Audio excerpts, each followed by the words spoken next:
Christmas has come early for these drivers. For just under 3 weeks, the road network in the east of Scotland had been cut in half after the Forth Road Bridge was closed to all traffic. But now it's working once again, with cars, small vans, cyclists allowed back on. It's brilliant, yeah, great. Glad to get in fit before Christmas. It's tremendous that it's open. It's great that it's open early.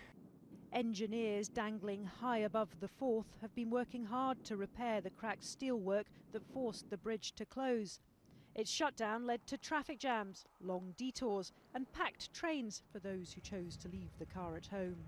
Local businesses that rely on the bridge for trade have been feeling the pain. Christmas is normally our busiest time of year and it has just been absolutely dead, but hopefully our friends from over the water will come back and see us. But while the bridge reopening has delighted most motorists, large lorries are still barred from it until a permanent repair is in place.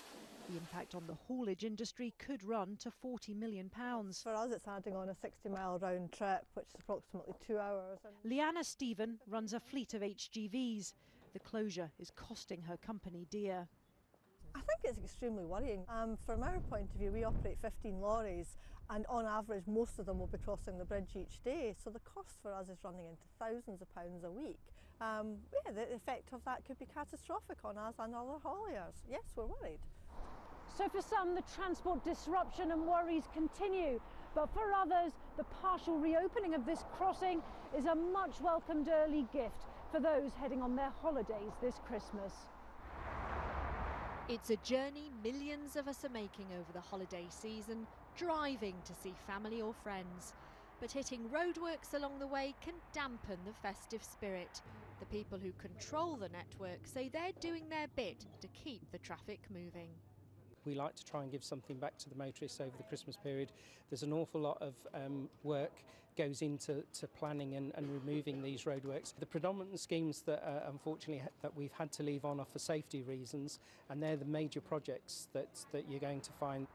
During this year's getaway, 31 million car journeys will be taken, but there will be fewer roadworks along the way.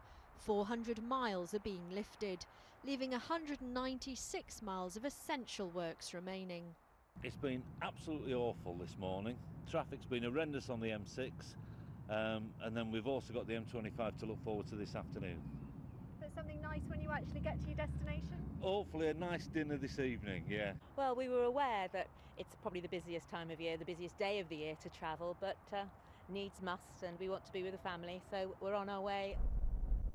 Whether you're making a long journey or travelling locally, the advice from motoring organisations is the same.